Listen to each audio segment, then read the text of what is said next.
नमस्कार मित्रांनो, बघा या ठिकाणी आपण पाहू शकता स्क्रीनवर ग्रेवस्टोन डोजी जी definition, formation and trading and examples. म्हणजे बघा या ठिकाणी आपण काय करायलोय तर ग्रेवस्टोन डोजी जी कॅन्डलस्टिक पॅटर्न आहे याची आपण थोडक्यात माहिती घेऊया की बाबा हा कसा कार्य करतो, याचं कार्य काय आहे.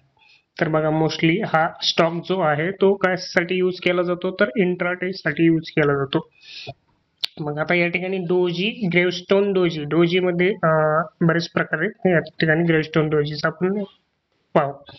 तर बघा ग्रेवस्टोन डोजी मध्ये कसं असतं की मार्केट या ठिकाणी बघा हा जो स्टॉक आहे हा भरपूर असा वरी चाललेला आहे. तुम्ही स्क्रीनवर बघू शकता. त्याच्यानंतर काय करतो की या ठिकाणी काय करायचं असतं की सेल करायचा म्हणजे विक्री करून टाकायचा.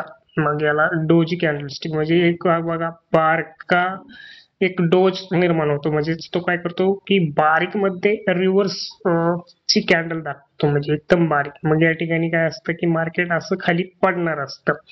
मग त्या ठिकाणी त्याला डोजी कॅन्डलस्टिक पॅटर्न असं म्हटलं जातं. म्हणजेच बघा ही 3 कॅन्डल ह्या कॅन्डल अशा वरी वरी येतात आणि छोटी वाली जी कॅन्डल आहे ज्याला की मी सर्कल केलेला आहे त्याला आपण डोजी, ग्रेवस्टोन डोजी असं म्हटलं जातं. मग ग्रेवस्टोन डोजी बघा हा कॅन्डलस्टिक पॅटर्न उपयोगी बी आहे, परंतु याच्यामध्ये एक आहे की तुम्ही ग्रेवस्टोन डोजीवर अवलंबून न राहता बाकीच्या पण गोष्टीचं तुम्ही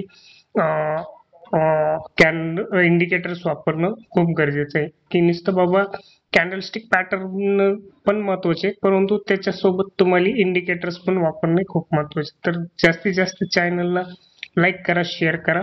व्हिडिओ आवडला तर थँक्यू, धन्यवाद.